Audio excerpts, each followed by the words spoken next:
Hello दोस्तों, जब एक इंसान अपने मौत की दहलीज पर होता है, मान लीजिए किसी लाइलाज बीमारी के कारण कुछ दिन शेष बचे हैं, जैसे कि 10 दिन, 15 दिन या फिर वृद्धावस्था के कारण, तो ऐसे समय में जब आखिरी समय चल रहा है, तो वो नाखुश हो सकता है, अफ़सोस जता सकता है, पछतावा कर सकता है। इस कारण से कि मेरी कुछ इच्छाएँ शेष रह गई, समय रहते शायद मैं ऐसे डिसीज़न लेता, ऐसे निर्णय लेता, तो आज मैं हँसी-खुशी से, शांति से मर रहा होता।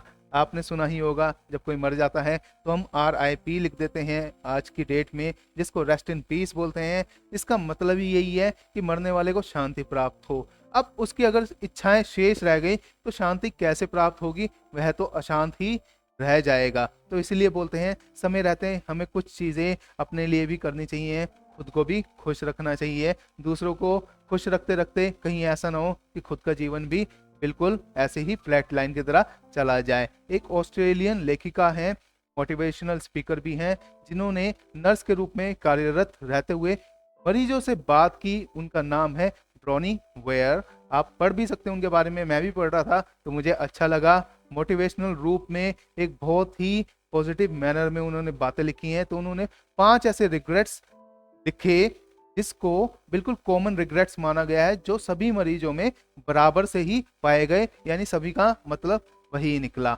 आइए इन्हीं 5 रिग्रेट्स को जानते हैं। समय रहते हर इंसान को इनको जानना होता है। Top 5 regrets of the time. मरते वक्त इंसान 5 चीजों का अफसोस करता है या फिर कर सकता है। पहला कारण बहुत बड़ा है, काश मैंने अपनी जिंदगी को अपने ढंग से जिया होता, ना कि उस तरह जैसा दूसरों ने मुझसे उम्मीद की। तो अमूमन यही देखने को मिलता है, हम सबको, हमारे साथ भी घटित होता है कि दूसरे ही हमें ऑपरेट करते रहते हैं, दूसरे ही हमें अपनी उम्मीदों पर खरा उतरवाने की कोशिश करते रहते हैं। हम भी यही कोशिश करते रहते हैं कि इनकी उम्मीदों पर हम खरा उतरें, इनको खुशी प्राप्त हो, लेकिन अपना पैशन भूल जाते हैं, अपना जीने का ढंग भूल जाते हैं, जो कि एक डिप्रेशन और रिग्रेशन का रूप धारण कर लेता है।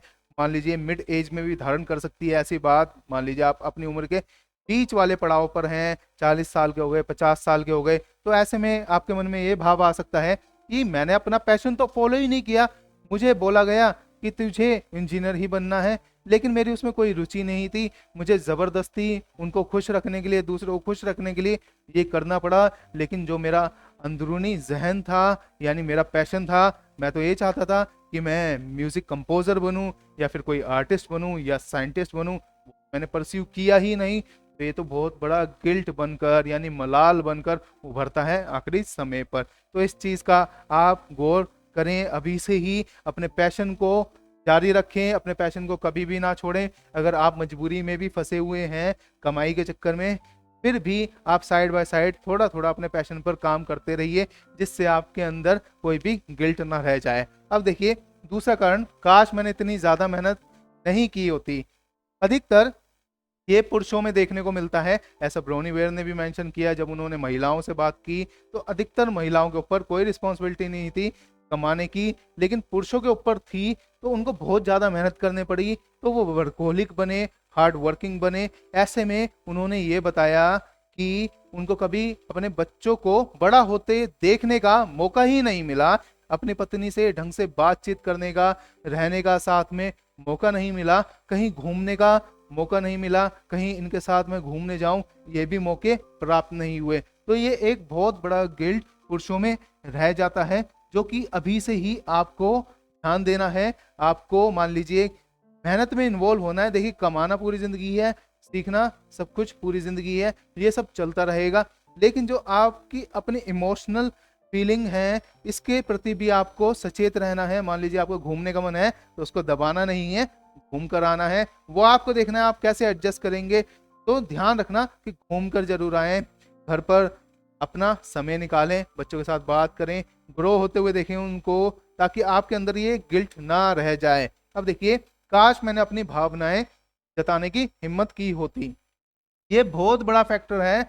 ऐसा आपको देखने को मिलेगा। मान लीजिए कोई प्रेमी जोड़ा है, उनकी शादी नहीं हो पाई, मे भी मान लीजिए अगर मैं भारत का एग्जांपल लूँ कि कास्ट की वजह से नहीं हो पाई, या फिर गरीब है, कोई अमीर है, एजुकेशन का बहुत बड़ा फर्क है, या फिर पसंद नापसंद है घर वालों की, इस वजह से उस दबाव के कारण नहीं हो पाई, या फिर किसी ने शादी की, किसी के प्रॉमिस को पूरा करने के लिए, माँ बाप के वादे को पूरा करने के लिए। तो ऐसे में उनके ऊपर एक प्रेशर बना ही रहता है, अपनी भावनाओं को वो दबा लेते हैं दूसरे की खुशी के लिए।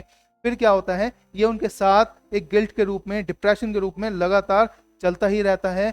वो इसको बता नहीं पाते खुलकर, फिर वो नेम सेक के लिए, यानी सिर्फ नाम मात्र के लिए अपने रिश्ते को हमेशा पूरी जिंदगी निभाते रहते हैं। लेकिन आखिरी वक्त पर वही उनको एकदम से याद आती है कि मुझे दबना नहीं चाहिए था, मुझे इस बात को खुलकर बताना चाहिए था, अपनी भावनाओं को खुल के प्रकट करना चाहिए था।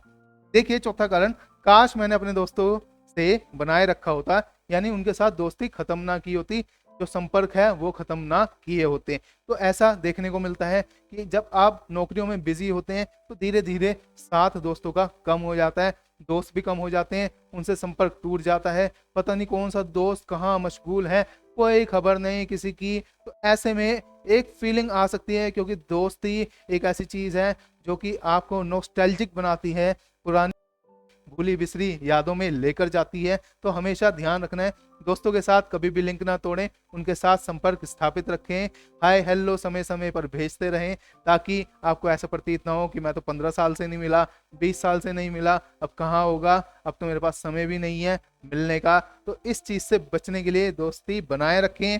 काश मैंने अपने को खुश रखा होता, ये एक बहुत बड़ा कारण होता ही है कि मान लीजिए मैं कुछ जीवन में कुछ कुछ चीजें ट्राई करना चाहता था, लेकिन शायद मुझे ऐसा सिखाया गया था, या फिर मेरे ऐसे डर थे अंदर से ही कि मैंने उन चीज़ों को कभी हाथ नहीं लगाया, शायद मुझे वो सब ट्राई कर लेना चाहिए था। तो इस टाइप के बहुत छोटी छोटी एक खुशियाँ होती है, जो कि सेटिस्फैक्शन के रूप में जब आप एक बार एक्सपीरियंस कर लेते हो तो वो सेटिस्फैक्शन समाप्त हो जाती है, वापस से उभर कर आपको ये नहीं जताती कि ये इच्छा शेष रह गई है। तो दोस्तों ये 5 कारण थे जो कि अधिकतर मरीजों में देखे गए, और जो कि एक व्यक्ति में आखिरी समय पर देखे भी जाते हैं। इन सब से बचने के लिए जो जो मैंने बातें बोली हैं उन पर काम कीजिए आप। ये मोटिवेशनल वीडियो था आप ही के लिए। अगर आपको अच्छा लगा हो तो इसको लाइक कर देना, साथ में कोई भी आपका अन्य प्रश्न हो वो कमेंट सेक्शन में लिखकर पूछ लेना। अब हम मिलेंगे अपने नेक्स्ट वीडियो में, तब तक के लिए अलविदा।